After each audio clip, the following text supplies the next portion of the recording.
Good morning. Good morning. No. Good morning again. Good morning.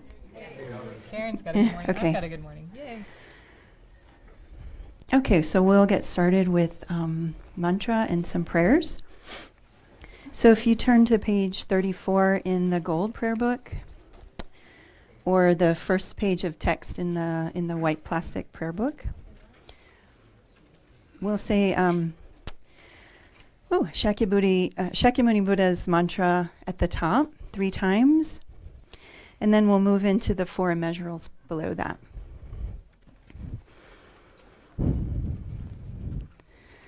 Tayata Om Mune Mune Maha Munaye Soha. Tayata Om Mune Mune Maha Munaye Soha. Tayata Om Mune Mune Maha Munaye Soha. May all sentient beings have happiness in the causes of happiness. May all sentient beings be free from suffering and the causes of suffering. May all sentient beings be inseparable from the happiness that is free from suffering. May all sentient beings abide in equanimity, free from attachment for friends, hatred for enemies. And now if you turn the page to page 37, we'll chant the 4 immeasurables in Tibetan, and Donna will lead us with that.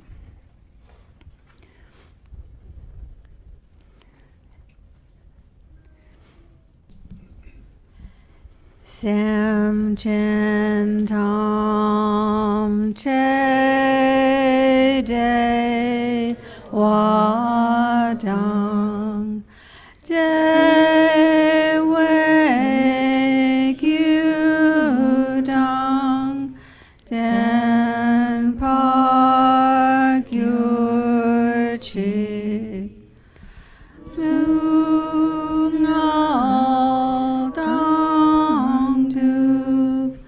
Ngal gi gyu dang drel war gyur chik du ngal me pe de wa dang ni drel war gyur chik nye ring chang dang ni dang drel wei tang nyam la ne park your chik. And then we'll do 8 Chen Reizig mantras. That's written right below. Om Mani Padme Hum. Om Mani Padme Hum. Om Mani Padme Hum.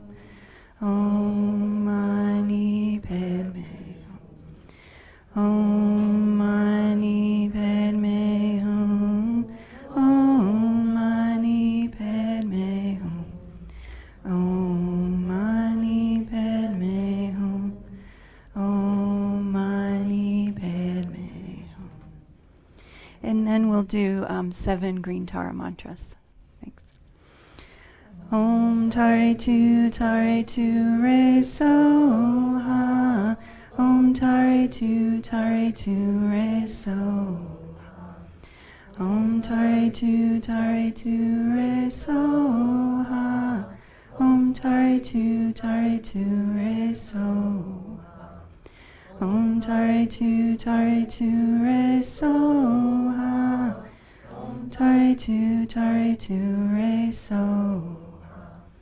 Om Tare Tu Re Soha.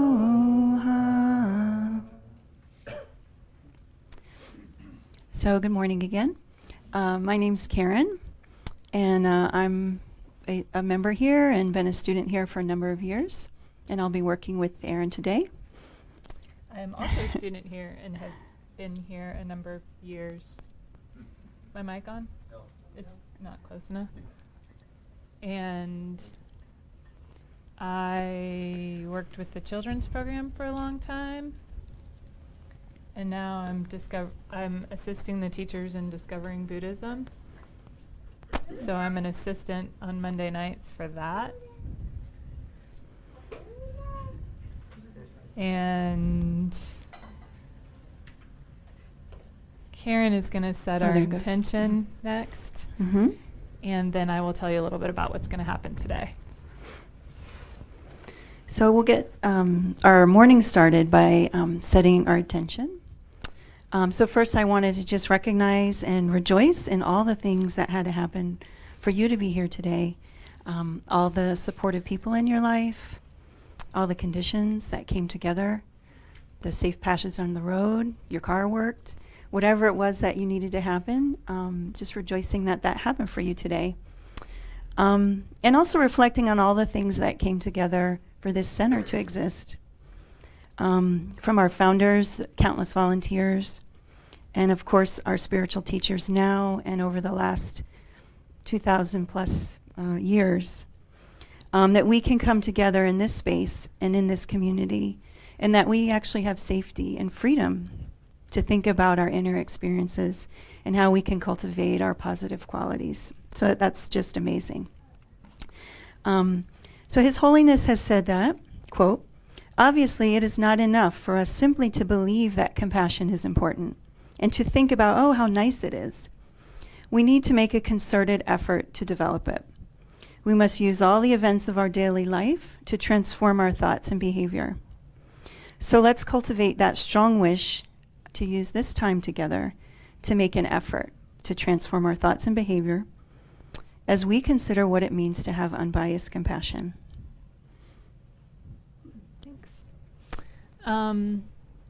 So as far as the plan for today, we've been doing the same thing for the past couple weeks. While Geshe Gelik's out of town, different people have come up here to lead a discussion based on some talks His Holiness has given and kind of create a theme around that. So we'll have some times for you guys to talk in small groups among each other and share with everybody else as well. Several people have asked when he's coming back, so maybe when Donna comes back in, we can get a good answer for that, so you guys can know a little bit about what's coming up. So the next thing in terms of setting our intention, after setting our intention, we'll just do a little breathing, a little settling of our minds. And several weeks ago we did 9-round breathing. That's one we do quite often, and there are a lot of different methods for it. Mine's pretty simple because I work a lot with the children's program. So basically, you're breathing in through your nose, the air comes all the way down to your belly, and then you're breathing back out. What 9-round breathing does is it closes off one channel. So you close your nose so that when you breathe in, all the air comes down one channel, and you hold it in your belly for just a second, and then you switch and close the other nostril, and then the air comes out the other side. So you're breathing in one side and out the other by closing your nose, and you do that 3 times, and then you kind of keep your finger on the same side so that you can do that in reverse. So if air's been coming out one side and out the other, then the next 3 times it goes in this side and out the other side. And then you breathe 3 times just through both nostrils. If you like to visualize, you can visualize light entering your body and cleaning away everything on the inside that makes your mind unclear, feelings of anger, sleepiness, all that yucky stuff. So the white light's going in, cleaning out all this stuff, and it comes out the other side as like black smoke. But when it comes out, it disappears. So it's not polluting anybody or anybody around you, nothing like that. You're just kind of like letting the light come in and letting everything else come out and disappear. So getting rid of all the yuck.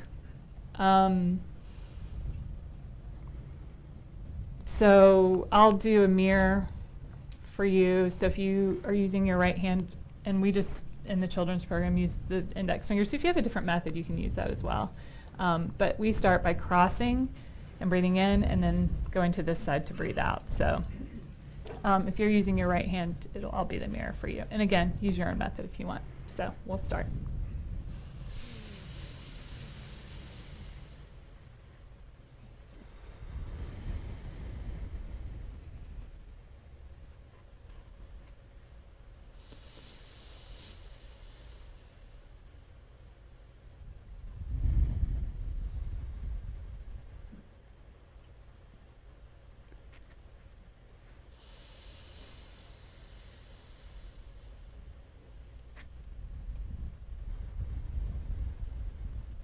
After 3 breaths, keep your finger on the same side.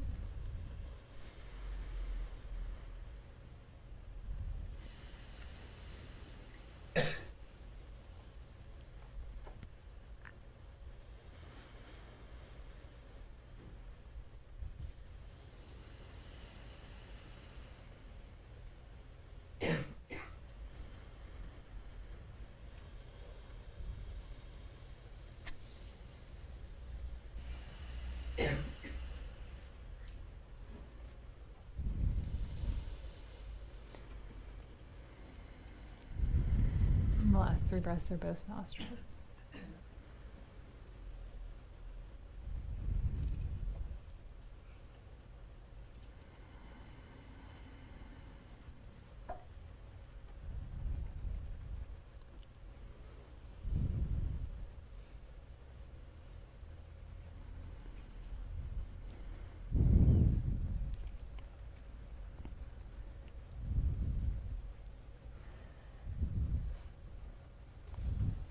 Okay, so the idea is just to kind of calm your mind a bit.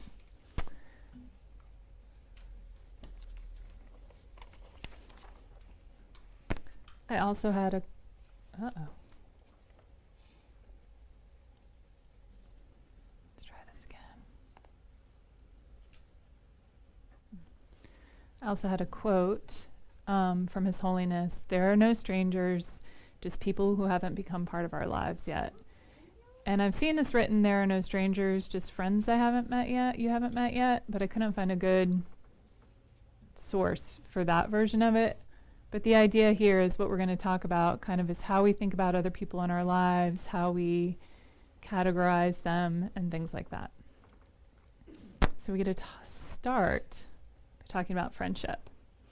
Our topic is unbiased compassion, which kind of gives you the idea that we might be indicating that there's a biased compassion, which I think is kind of interesting, because how could you have a compassion that was incorrect or not beneficial? So we're going to explore some ideas with the labels we use and how we think about others.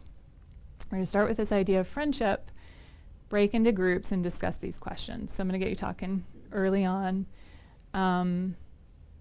So you're just going to describe a relationship with someone you consider a friend. How did this relationship develop? And how do you know this person is your friend? Could you create a definite friendship based on that experience? And what kinds of feelings do you have for your friends? How do you treat them? So not every single person in every single group has to answer every single one of these questions, but you kind of get an idea. And in the end, if there's someone in your group who wants to share with the group, I'll take a couple of people who want to share with the group about kind of what you guys see as a definition of friendship. And so this will be up while you guys are in your groups. So don't forget to introduce yourselves. Tell everybody in your group your name. Groups of 3 to 5, maybe slightly larger might even work. And I'm going to give you time for discussion now. So turn to your neighbor, make some friends.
If you can hear me, take 1 or 2 more minutes to wrap up.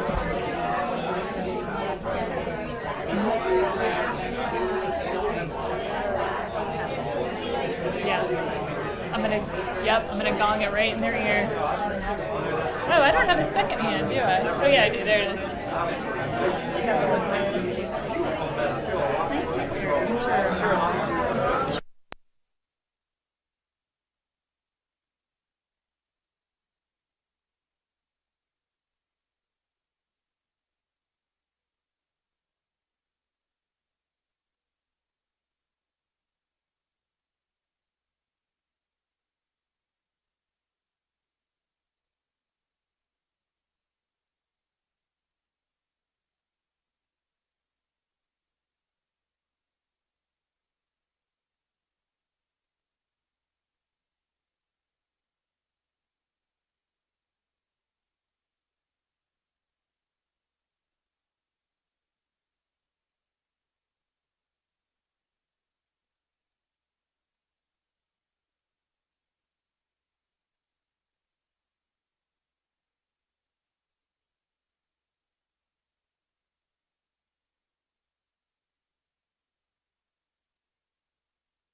We'll see. It does seem louder.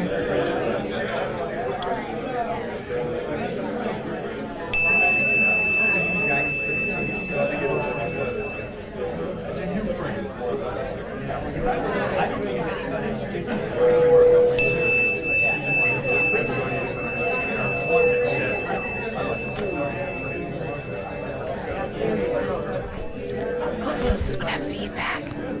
Does this one have feedback? Maybe if I don't get close to you.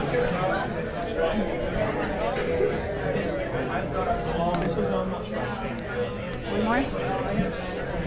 All right, so I'm going to give you guys a chance to share with a bigger group if you came up with something really interesting.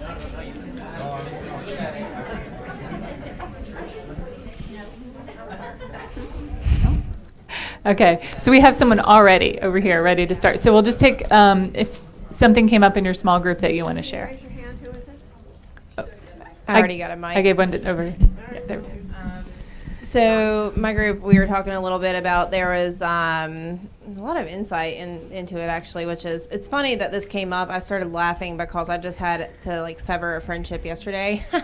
So I walked in here, I was like, oh, that's wonderful that we're talking about this. But someone was saying about like how they know that that person's a friend is like that mutual respect that's given. So when one person stops giving that respect, how that really alters that friendship. Whereas if even you haven't seen that person for a long time and you have known each other before in the past and you still see each other, like that respect that you give one another. The other person in my group was talking about joy, like how the joy is brought from that friendship and whatever joy that looks like and how friendships kind of evolved. Then another person was talking about like different levels of friendship with different people, like how they were friends with like their boss and how they became friends with their boss and kind of how that friendship evolved. And then my kind of take on it was the lesson of impermanence, right? So I've done this meditation on impermanence a lot where I take a person.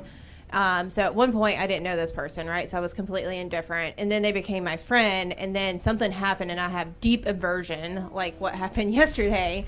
And sometimes we have to cut ties with people when there's unhealthy behaviors that are harming. Like, for example, my mind. If I'm noticing my mind is full of either jealousy or resentment or anger, like being able to healthily separate myself from that person and realize that that whole cycle can repeat itself. I can become indifferent towards them again. I can be close with them again, and I may have aversion again. So it can take that loop, and I've seen that loop happen in several of my relationships over the course of my lifetime. So not holding on to attachment towards that relationship so much like I tend to do very, very often, and then I get upset and hurt. So thanks. Absolutely. My group, we were talking about different levels of friendship and how for some of us, it's very easy to call someone you meet at a random place and you just start talking a friend. And for some others, it's very hard. It's almost like a relationship right below a level of significant other. It's like a job to keep that friendship going, and you have to put effort into it, and you can't really just call someone else a friend. We were also talking about different levels of friendship, like how someone you just randomly meet is, oh, I just met that person as an acquaintance. And then you go into, oh, yeah, I kind of know them, kind of a friend, okay. And then okay, that's my friend. And then after that, it's best friend. And it's just different levels of it that you can kind of build in your head. It's not really something that some of us feel just happens, you know?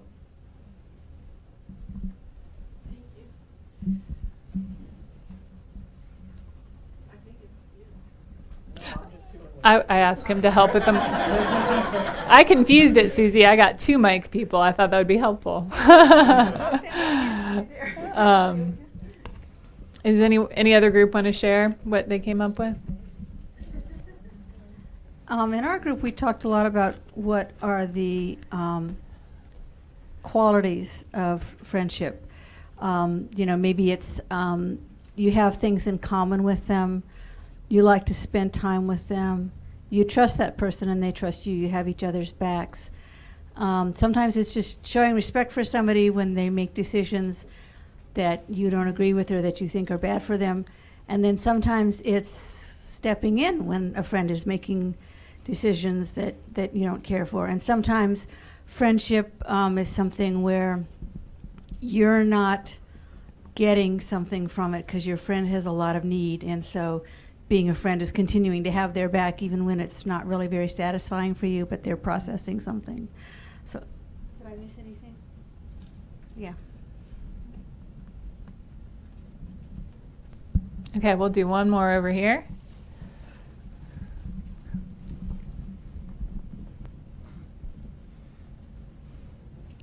This got me to thinking about, excuse me, about my own life.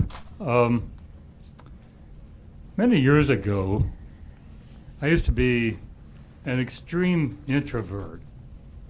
All you had to do was look at me and I'd sweat and turn every shade of red there is. And that's not an exaggeration. Over the years, as I developed a better relationship with myself, a better understanding of who I am, I began to be more accepting of others. So now I can walk up to a stranger, talk with them, and treat them like they're my best friend in the world. I really appreciate people. Now, that's not to say that I'm in favor of a lot of things that are done. I don't wish harm or anything like that, but I appreciate people. I am grateful to know that we all have the opportunity or the ability to improve ourselves if we desire to do that. I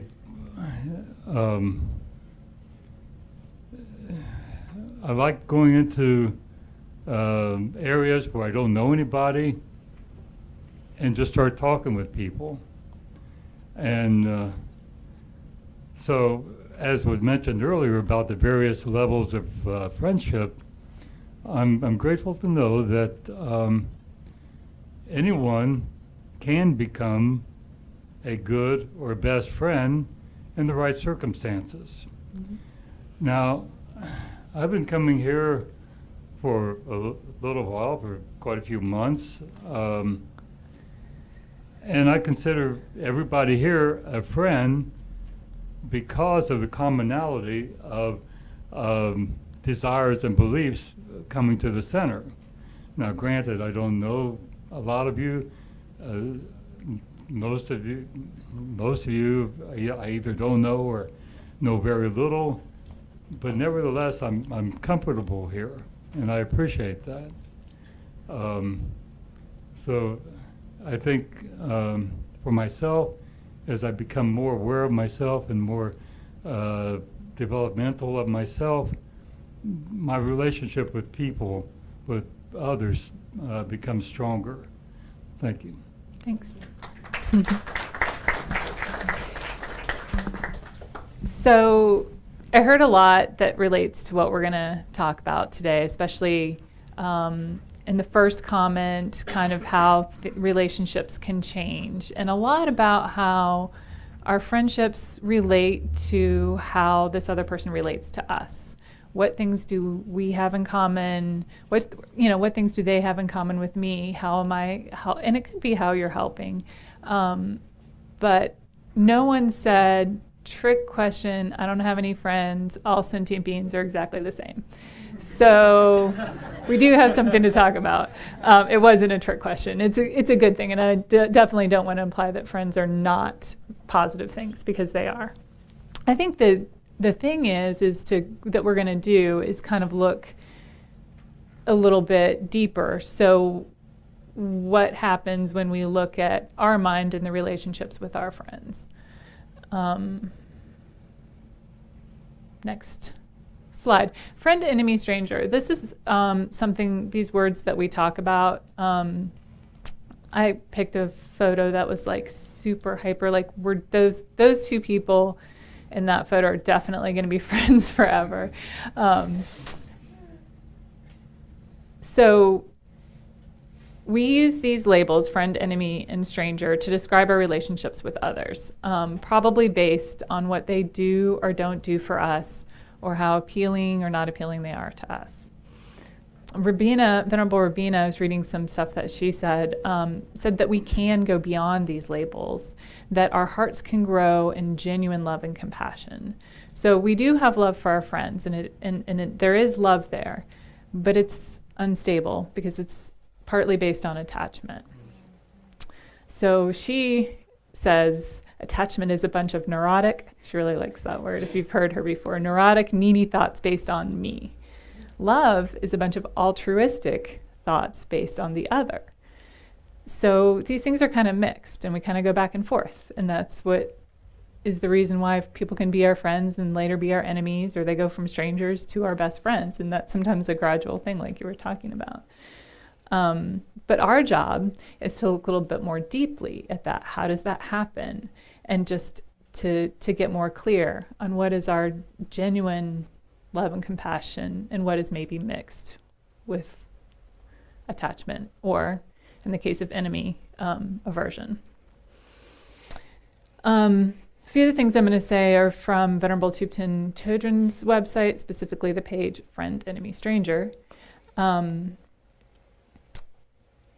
She points out how we do these things when we're not even realizing we're doing it. So our normal way of thinking is somebody does something really awful, and they're an awful person, and anybody who looks at them sees that they're an awful person. And so therefore it's completely justified that they're awful, and it's objective.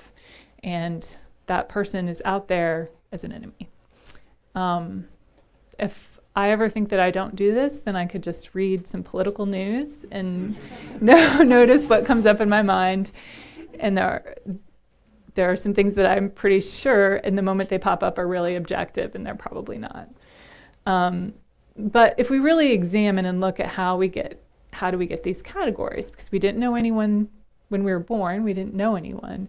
And so our discriminating mind starts pointing out, this person did nice things for us, this person's our friend, other situations we don't like so much. Enemy is a word that I've never really been fond of in this context. Geshe Tashi Searing said, we're much too civilized to label these people enemies. So I like that. Maybe I feel like I'm too civilized. But there are people that upset us a little more than others. Maybe they aggravate us, or they annoy us, or we kind of try not to be around them, we avoid them, things like that. So we'll stick with the word enemy because that's the word that's typically used. But in your mind, know when we say enemy, it doesn't, it's not someone that we're battling, but it's, if this person walked in the door, you might feel a little bit tense or a little bit stressed or a little bit, your heart might race a little bit, that kind of person. Everybody who doesn't impact us one way or the other, that's a stranger. And the criteria for these typically is how they relate to me. So they either please me, so they're my friend, or they make me afraid, then they're my enemy. They give me things, that's my friend, and then they notice my faults or they criticize me, and so I'm going to put them in that enemy category. but it's typically pretty subjective. So think about, as we go, people in your life, specific people, one of each of these, because we're going to use them in a meditation. Think of someone who you consider your friend. You probably already did that. Someone who makes you a little stressed out or apprehensive, or maybe they're your full-on enemy. And so for stranger, we'll talk about that one in a bit. But next, we're going to listen to a video from His Holiness, and he's talking about unbiased compassion. And I'm going to have you guys talk again after this video, and then after that, we'll spend some more time just like meditating. So during this video, some things to think about as you're listening, and it's pretty short, but who do we usually have compassion for? So compassion is this wish that other people don't have suffering, that we want to do things for them, that, you know, we want them to not have any problems. And is there any problem with the way that we choose people that we have compassion for if we do that? And what kind of compassion does he suggest that we develop? And then in your day-to-day life, do you notice feelings of affection or anger towards others? And where do those feelings come from? Are they coming from the other person? All right. This is our video. I think I might be able to do this. Now compassion. As I mentioned yesterday, We'll wait for the lights to get off. It's pretty short, so. There we go.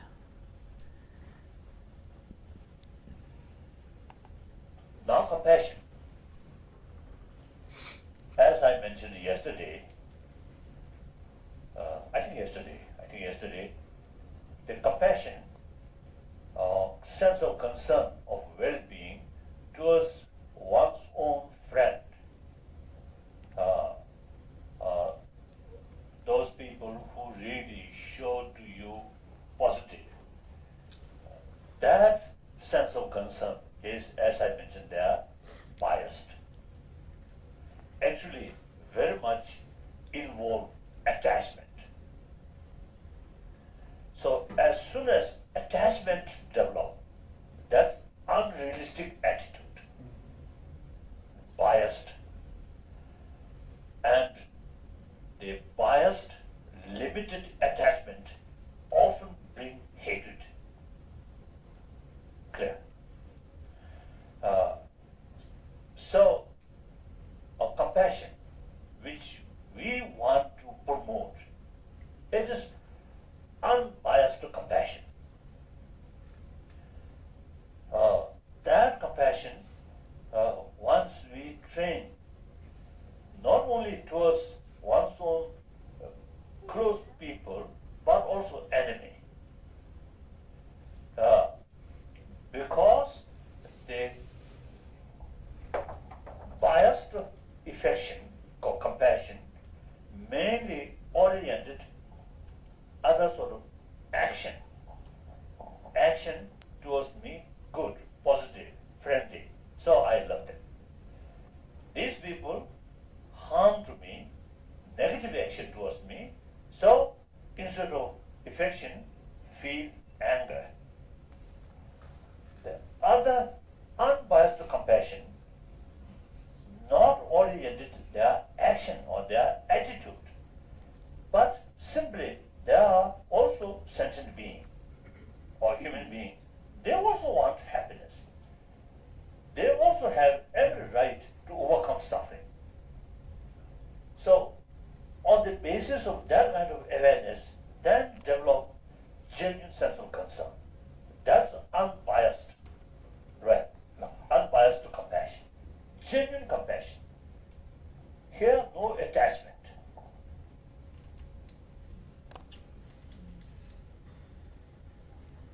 Just his delivery is so awesome, and he gets so much in there in just such a short Compassionate time. mind, yes. All right.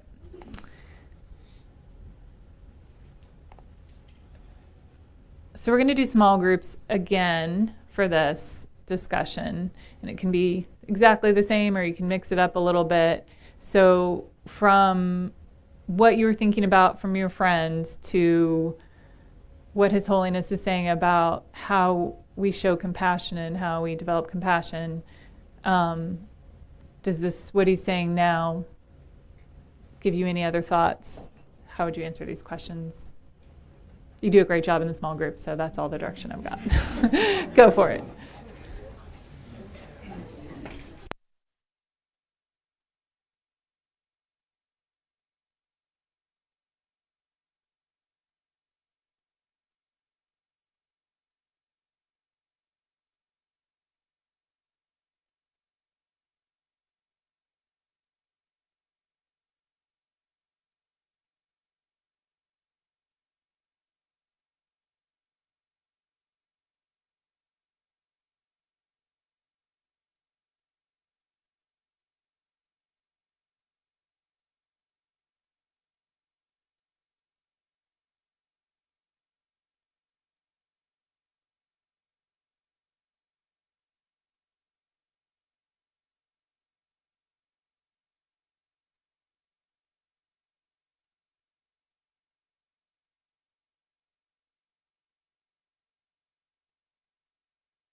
All right, if you can hear me, we have one more minute.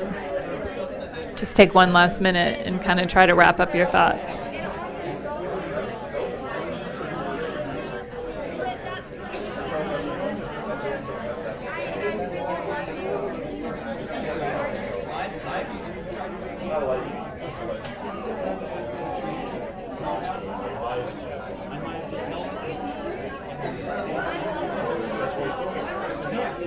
Yeah, it's the last video. Should we make sure we get to the last video? It's only 2 minutes. I'll make sure we get to it. Okay.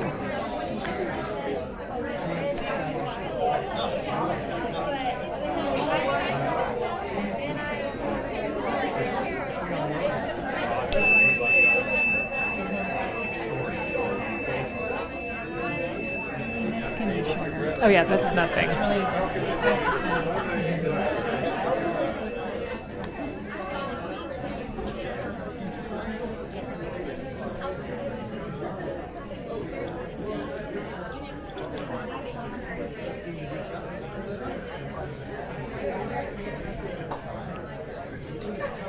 All right, we're wrapping up.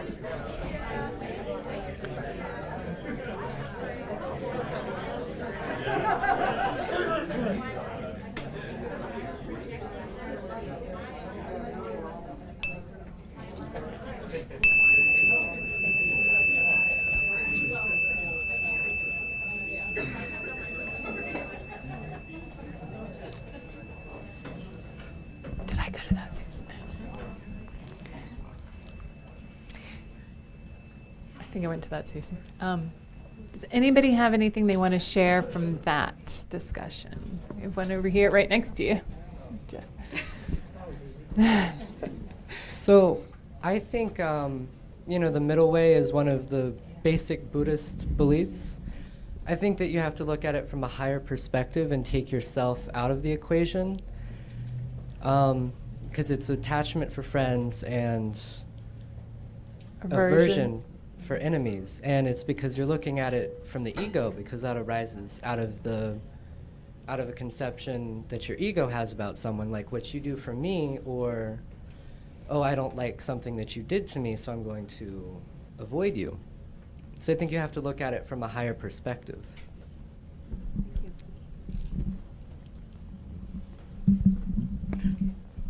Hey, one thing we were talking about was an experience I had this weekend, and then to relate it to the rest of the discussion, you'll see it in the newsletter tomorrow.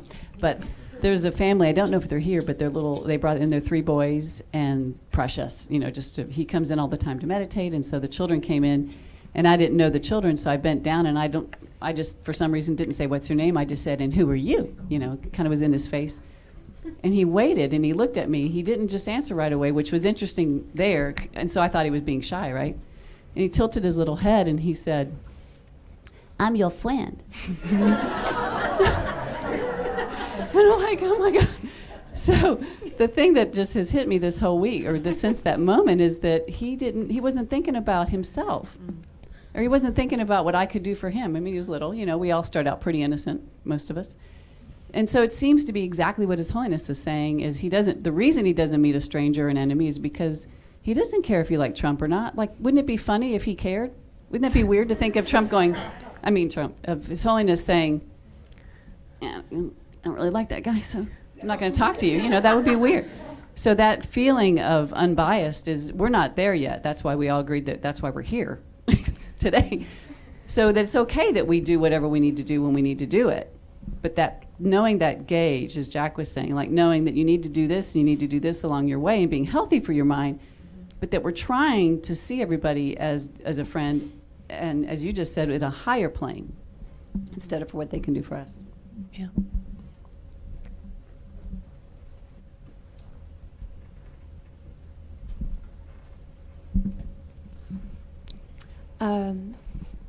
Compassion towards others, the challenges I find are the ways in which I can't have compassion for self.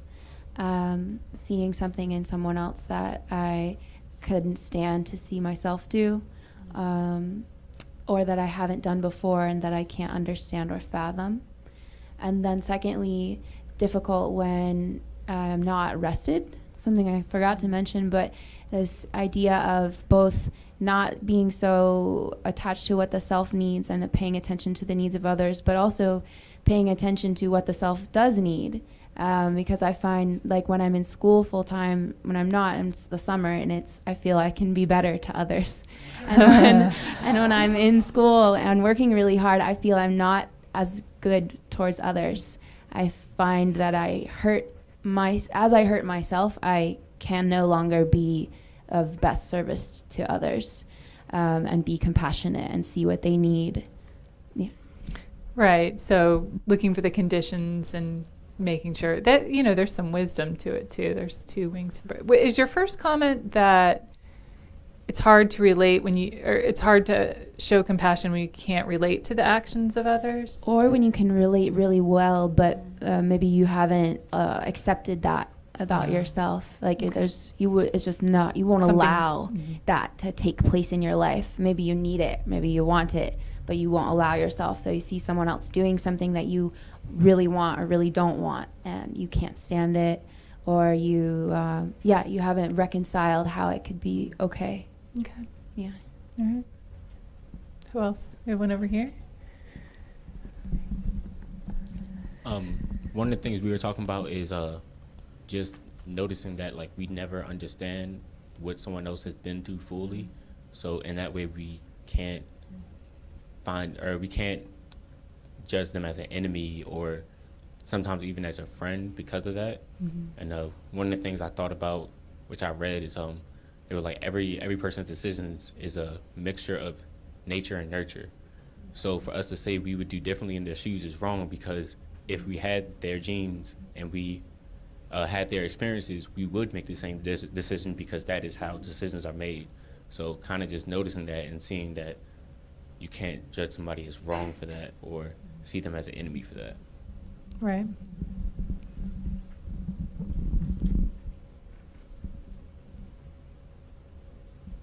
All right.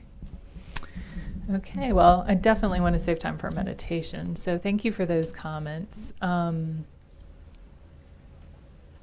The quotes that I kind of pulled out were, who do we have compassion for? It's friends, those who show positive action. So His Holiness used the word action a lot. So we're looking at the actions of others and determining whether that makes, then figuring out how that relates to us. And those who are good and positive, well, I love those people, and they're negative, and then I feel anger.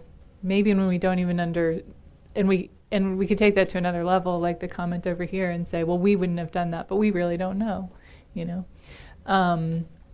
The problem with biased compassion, His Holiness said it could bring hatred. So compassion's based on their actions, and we had a comment early on, actions change, people change, the way they relate to us changes. So now our compassion, we're choosing to be compassionate based on something that's changing, that's pretty unstable. The kind of compassion that's unbiased is simply because they're a sentient being. It's not in relationship to their actions and how they're treating us. So we have a lot less opportunity to get really upset if we're basing our compassion on the fact that they're sentient beings. Unbiased compassion starts with equanimity. So I have a picture of rain here because Venerable Thupten Chodron, I just thought this was nice the way she said it. A rain cloud pours equally over the area. It doesn't fall over here and say, well, I like these plants over here, but I want those plants to die. So the rain's going to fall over here. It just falls evenly. And so in a similar way, somebody who has the mind of equanimity is open and receptive and concerned with everybody. So equanimity is basically what I'm getting into with this idea of unbiased compassion, and a mind of impartiality, open and receptive with everybody. Venerable Bina said that equanimity is a stable foundation on which to build genuine love, compassion, great compassion, and bodhicitta.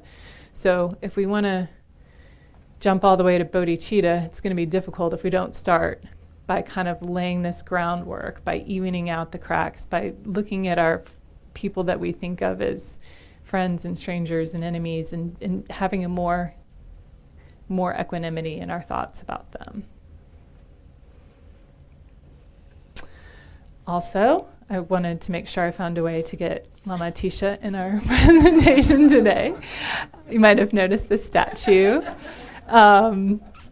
So, I mean, and it wasn't difficult. He had an extraordinary interest in bodhicitta. So again, bodhicitta relying on our great compassion. Bodhicitta, so that when we want to achieve enlightenment, it's because we want to benefit all other beings, that we have compassion for, which is based on our compassion for other beings, that we don't want to see them suffering, which, we can't even start without equanimity. So there's two lineages, two different kinds of trainings, both that lead to bodhicitta, the 7-part cause and effect, and equalizing, exchanging self for others. So you might have seen these before. You might have done these before. We certainly do them here at the center at different times. But I'm just going to keep making the point that equanimity is the foundation for that. So the great Saint Atisha showed extraordinary interest in bodhicitta, and in order to obtain the complete instructions, he embarked on this really long journey, 13 months, many, many hardships, went into Indonesia, practiced for 12 years at the feet of his master, and then he began to possess both lineages that are listed here. So great aspiration here. We can all, work up to this. This is just a list of one method is kind of combines those two previous methods into 12 steps. I've seen this listed as 11 steps, and equanimity being a prerequisite for those 11 steps. In this list, equanimity is first. This is the list that we used in Discovering Buddhism, that Don Brown gave us in Discovering Buddhism. So I chose it because it's something recent. But this kind of takes the two methods and puts them together. But number one, equanimity. So let's do a meditation on equanimity. What we're going to do is one from The Awakening Mind by Geshe Tashi Tsering. And I also listed at the bottom from Lama Zopa Rinpoche, the Mahayana Equilibrium Meditation. That's one you can find by Googling those words. It's on our website somewhere. It's a lot more traditional and a lot more dense, but it's very, very relevant and helpful. I just thought I'd feel more comfortable leading this one on equanimity. So, like I said, you're going to need a friend to bring with you into this meditation, and someone who causes you problems or that disturbs your mind, an enemy, and a stranger. So I found that when I try to think of a stranger, as soon as I think of someone, I already have like a view of them. So like if someone's walking down the street and I don't know them, I'm like, but they're my neighbor, so I like them, or whatever it is. But then I realized that when I'm here, I might be walking to my car and somebody might be walking down this sidewalk right here. They walk under the overpass and they walk right by. They're not my friend. And I can't even really get a full view of them because I just didn't pay that much attention. I'm pretty indifferent to that person who walks by while I'm walking out to my car here. So to me, that's a stranger. And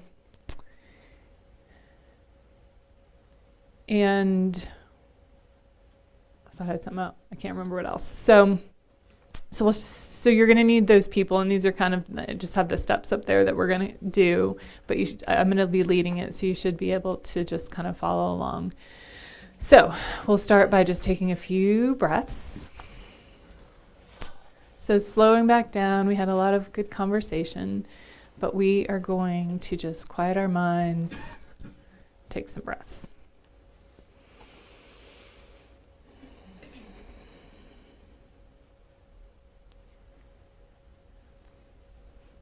So you do meditation with a straight back, but it shouldn't feel forced or tense. So your body's meant to move. Your skull kind of rests on the top of your spinal cord, so it should be kind of fluid. If you let your shoulders drop away from your ears, you straighten up a little bit, but without tension.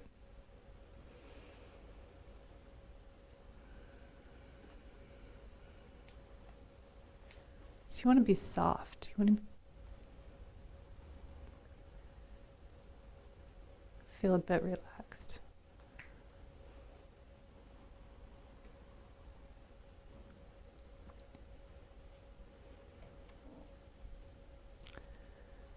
So you're going to start with your friend. You're going to visualize this friend sitting in front of you. So with your eyes closed, this person sitting a couple feet in front of you, probably smiling at you as our friends do. Just bring up the feelings of warmth and joy you usually experience when this person's near. Think about the things that you do together without letting yourself be distracted by a particular memory or story. Just the sense of this friendship.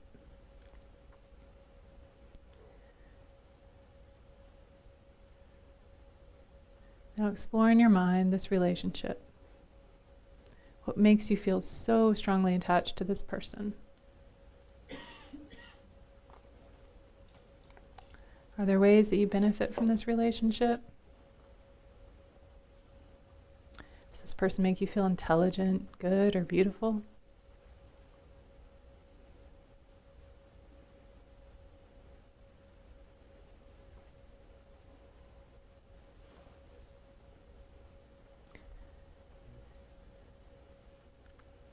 How do those things change?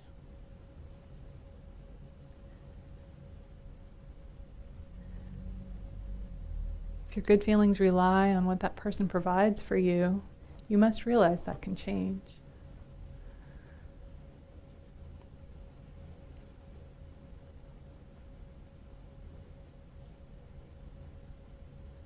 Our relationships are generally mixtures of love and attachment, and our goal is to decrease the attachment in order to achieve equanimity and understanding.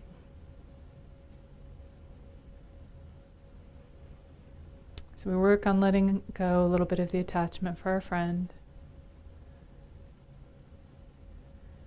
And then sitting next to our friend, we're going to visualize our enemy, or just a person who harms you or bothers you in some way.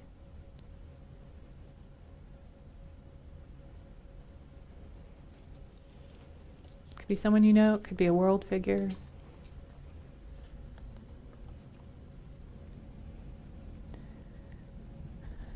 So don't replay the story of what is really bothering you about that person. Look how your mind reacts.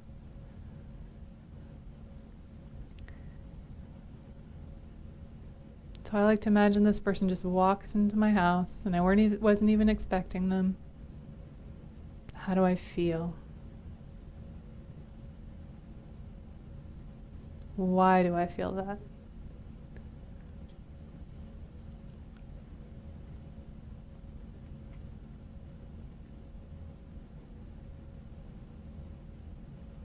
Notice how my mind reacts.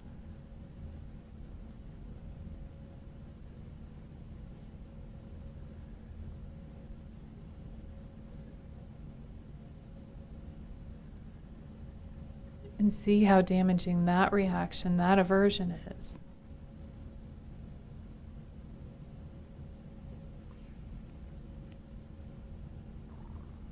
Might be even more damaging than whatever harm it is this person has originally done to you.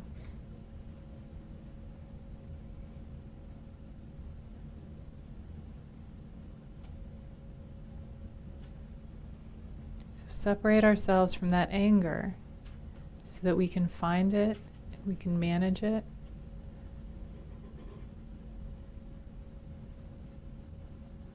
I think we're separating it from ourselves and from that other person.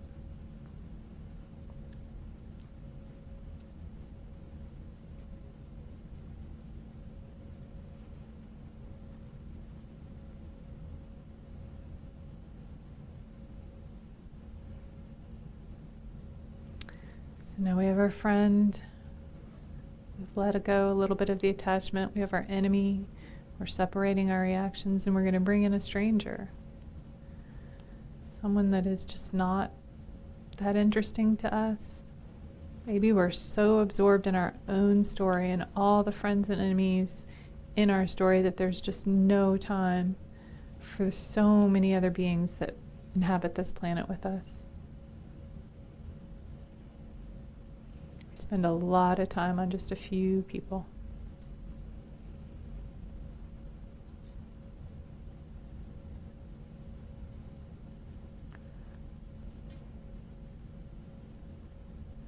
So when we start to think about why we feel apathy for the majority of beings, we can see how limiting that partiality is.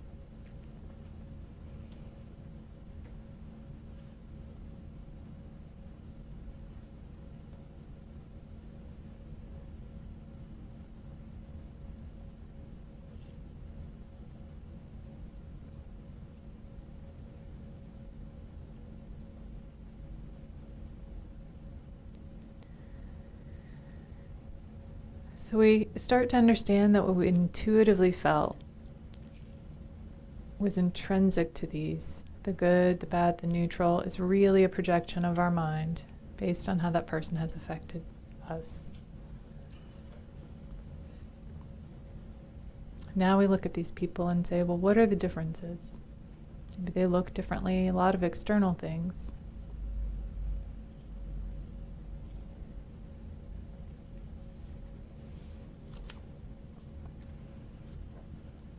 What are their similarities? Each of these people probably had a lot of small joys and disappointments through each of their lives. They probably had some very similar experiences growing up or in school or where they are now.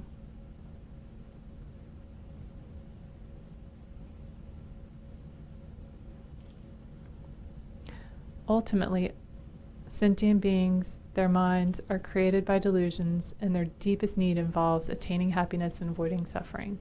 The same suffering and happiness that plague us also act as the root causes of their actions.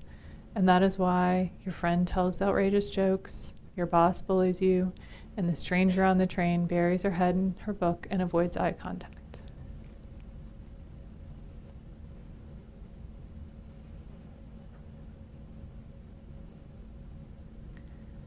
So we let our sense of equanimity grow. We realize how similar we are once we really contemplate ourselves with others.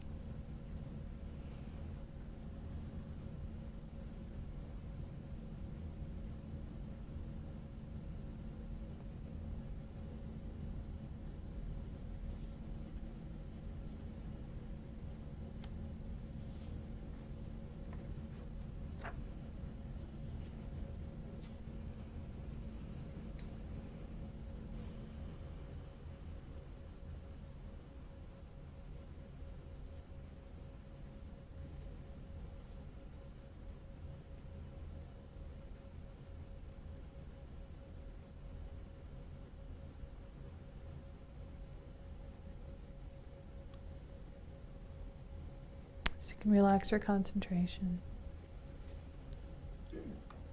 We'll open our eyes. I'll give you a nice, sweet bell for that one.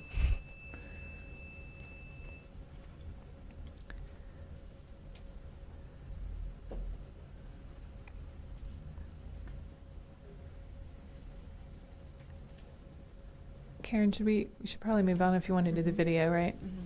So, unfortunately, we don't have time for comments on that one because we have one last video that we want to show from His Holiness. And this one is called The Importance of a Compassionate Attitude. So it's nice. He talks a little bit about our true nature and feelings that arise from our true nature.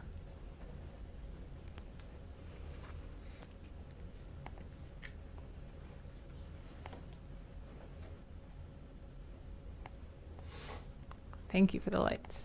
A compassionate mind is very, very important. Fears, anger, jealousy, these based on self-centered attitude. Develop more of a sense of, because of the caring of others' well-being. Your heart automatically open. brings openness, straightforward, transparent, honest. That brings friendship. We are social animals. For individual survival, entirely depend on the rest of the community. So usually, too much self-centered attitude develop distrust, suspicion. That brings fear. So more open mind. So no matter what their attitude, but your side, develop sense of concern on their well-being. Then you can keep inner peace. And sense of concern of others' well-being bring inner strength, self-confidence. So any social animal, I think like bees or ants, those social animals, they have no religion, no constitution, no law, but they work together. Nature created like that way. So we are also a social animal. But because of our intelligence, sometimes, and intelligence with short-term interest, narrow-mindedness, and negative emotion, is sometimes forgetting our basic nature.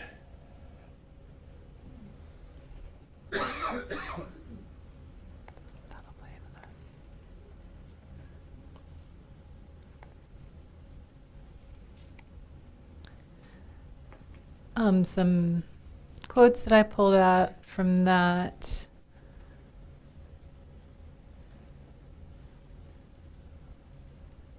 Or about, having an open heart, openness, straightforwardness, transparency, honesty, those things bringing friendship. And that's what comes from the compassionate attitude.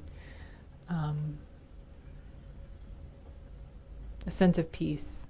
I love when he talks about the sense of peace that you have from that compassionate attitude that is, to use the word we've been using throughout, not biased. Yeah, I think I'm going to do the summary and then we'll do our closing prayers. I think, it's best if you guys come up with your own summary of what this means to you and if you can find any of this to be useful. But true compassion, not discriminating between beings, regarding all equally. Just the word equanimity and thinking about that. We can all develop it. And once this feeling becomes apparent, both in your meditative practice and your everyday feelings, you'll realize that this equalization will occur without discrimination or distinction. So at the end of that meditation, there was a suggestion to watch your own behavior as you walk down the street. Find that you connect with certain people and you just don't pay attention to other people, or, just constantly going, oh, what a lovely smile. Why is that person in my way? Oh, I like that. Why is that person talking so loud?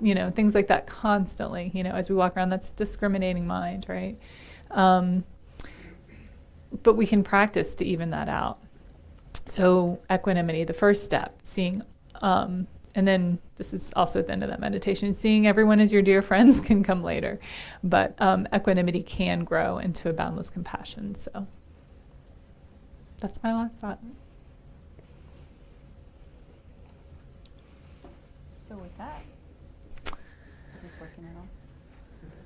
I could trade with you if we need to.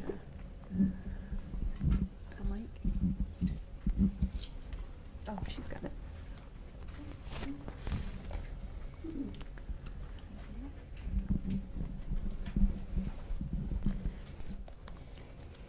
So on that note, before we read the dedication verses, let's take a moment to recall the motivation that we had at the beginning, the reason we came today. The desire to understand and develop genuine compassion, to help ourselves and those around us, and for the benefit of all beings. And then let's dedicate any positive energy or insight, any positive merit that we've created in this time together towards that purpose, praying that the actions we have just done will become a cause for our enlightenment, for the sake of all sentient beings. And if you turn to the Gold Prayer Book, page 246, or in the white booklet on the back of the first page, we have dedication verses from Master Shantideva. May all beings everywhere, plagued by sufferings of body and mind, obtain a notion of happiness and joy by virtue of my merits. May no living creature suffer, commit evil, or ever fall ill. May no one be afraid or belittled with a mind weighed down by depression. May the blind see forms and the deaf hear sounds. May those whose bodies are worn with toil be restored on finding repose. May the naked find clothing, the hungry find food. May the thirsty find water and delicious drinks. May the poor find wealth, those weak with sorrow find joy. May the forlorn find hope, constant happiness and prosperity. May there be timely rains and bountiful harvests. May all medicines be effective and wholesome prayers bear fruit. May all who are sick and ill quickly be freed from their ailments. Whatever diseases there are in the world, may they never occur again. May the frightened cease to be afraid, and those bound be freed. May the powerless find power, and may people think of benefiting each other. For as long as space remains, for as long as sentient beings remain, until then may I too remain to dispel the miseries of the world. And we'll just finish by saying 7 green Tara mantras. Om Tare Tu Re So Ha. Om Tare Tu Re So Ha. Om Tare Tu Re So Ha. Om Tare Tu Re So Ha. Om Tare Tu Re So Ha. Om Tare Tu Re So Ha. Om Tare Tu Re So Ha. Thank you. We have announcements, and Donna, while you were out of the room, I told everybody that we might get insight on Geshe Gelik's schedule. Several people have said, when's Geshe Gelik coming back? I don't know if you have anything concrete to share. Or if not, share that you don't have anything concrete. Well, Geshe will definitely be back by the time Rinpoche is here to teach, which is in just a couple of weeks. He is in town. He's on a break right now. He has come and helped to unpack the Lama Atisha statue, which we're hoping to get consecrated soon, but we don't know exactly when that will happen.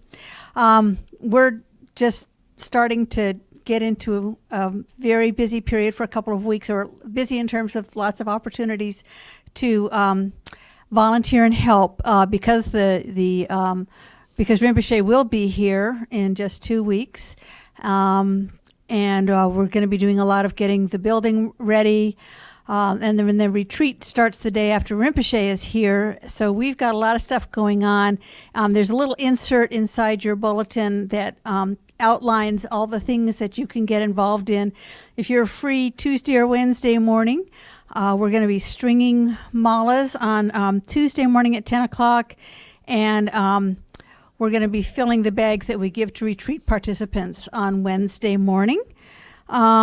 Saturday, Susan Daniel is going to be leading us in packing up our storage at the all the stuff that we've been storing for the Light of the Path retreat. It's at a storage unit that's over on the corner of Hillsborough and Gorman Street. Thank you. I wanted to say Faircloth because that's my side of Hillsborough. And that's at 10 a.m. And they'll be taking everything over here. That's on Saturday, so that on Sunday we can clean the cushions that are going up to the retreat. And also Sunday, right after the teaching ends here, we're going to be packing up some stuff in the Gampa. So come ready to help with that if you can. Also on Saturday, Joey's going to be leading a day cleaning and sprucing up the grounds, getting ready for Rinpoche's visit. And interior and inside, outside and inside. And there will also be cleaning up inside at the end of that at the end of the week before Rinpoche, because we're going to be making a big mess packing up for the retreat. There will be opportunities to volunteer to help with Rinpoche's visit. Linda Saw is here. Linda, stand up so people can see you. She is coordinating, getting ready for that. So if you would like to help with Rinpoche's visit, Linda's the one to see. Joey, stand up so people can see you. He's our grounds guy. Susan, stand up so people can see you. She's our packing person. Another really important thing that we need help with is after Rinpoche teaches here, there are some things that need to be wherever he is. So they're here for when he teaches, and then they need to get packed up and go up to Black Mountain for the retreat. And Kim, are you in the room? Oh, right in front of me.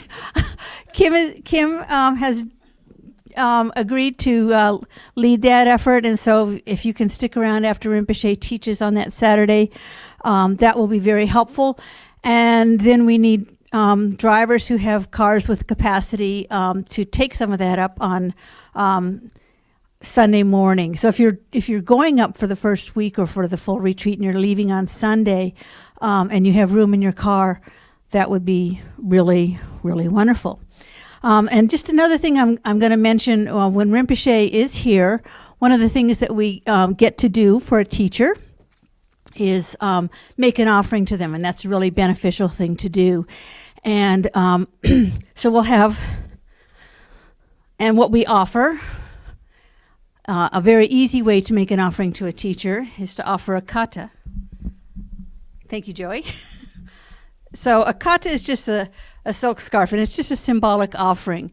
And the key word here is offering. If you were going to a birthday party, you wouldn't borrow something to give to the person and then expect it back.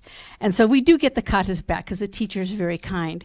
But it is meant to be actually something that you are offering. So we do often provide katas that you can borrow, and that's a wonderful thing. But it's also just meant to be something that's coming from you. So we're going to have katas available. We do have katas available in the bookstore. And when is the bookstore closing?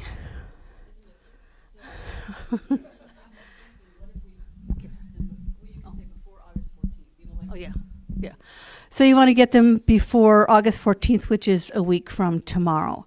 We've in the past, we've sometimes had them available in the bookstore when a visiting teacher is here, but the bookstore is also going to close up and go to Light of the Path. So there won't be katas available on that day. And Kim's got, oh, you want me to demonstrate? Yeah. Well, okay, so you unfold the kata so it's open.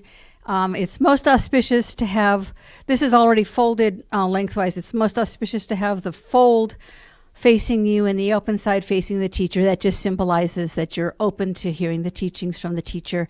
And I'm going to pretend that Erin is the teacher. So you hold it in your hands like this. And the teacher will give it back to you like that. So, Kim's got announcements. Yeah. And Elise has an announcement, so she's ready. So I have one more opportunity, and that is, many of us do year-round help and work and study, and we're embarking on a lot more of that the next month. So to prepare, the women of this community are having a Dharma Chicks pool party at my house this afternoon, and all of you are invited. All of you who are female, that is.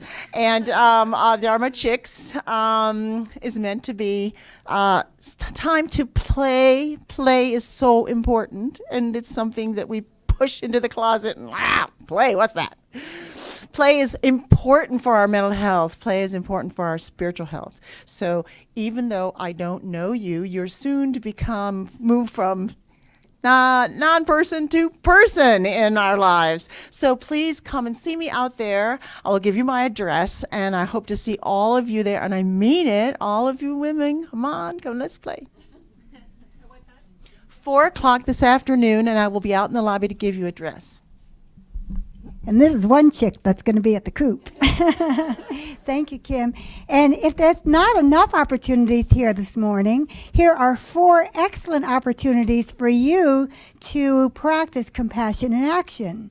The first is an ongoing project, the Love Note Project. There's some blank packs of cards by the side door. And we have so far delivered over 900 of these love notes to people who are receiving Meals on Wheels. We're feeding their hearts along with their bodies. Thank you. Keep up the efforts. Yes, it's okay to use your own cards if you want, as long as they are just totally neutral. And other opportunity, we're collecting used eyeglasses outside. We have collected so far over 34 pairs of glasses. Thank you. And these are all going to people who are, there's a free healthcare day in September sponsored by the Raleigh Science Center, and these glasses will go to people there.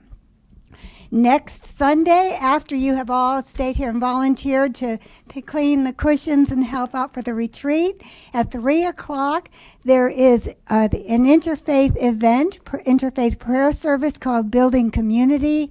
It's an opportunity for you to join people of many different faiths, to come together, develop compassion and friendship with one another. It's being held at the Raleigh Baha'i Center, which is in Raleigh near Oakwood, behind Peace College. There's information about this on the web and on the wall by the side door.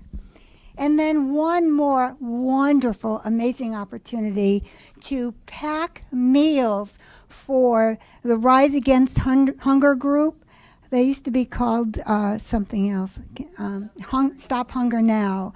And they pack packages of nutritious grain and vitamins that go to emergency places around the world. They're holding a meal packing event on August the 27th, but we really need for you to register online as soon as possible so they know how many people are coming, because they need a certain number of people and a certain number of money donation to pay for the grains that they're packing. And so there's information on the web and on the wall. And if you have trouble registering, just email the person here, Henry Jarrett. There's an email address. Just let them know that you're coming. Thank you, everybody.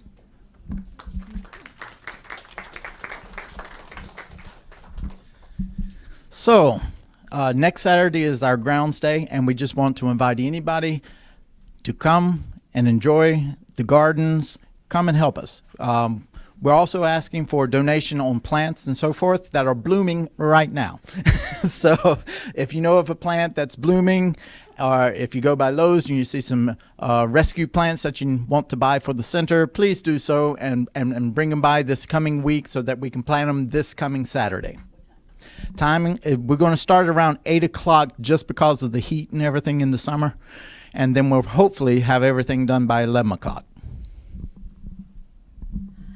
And I realized I didn't give a full answer to the question about Geshe-la, because I went right into my to-do list, thinking about myself and not others.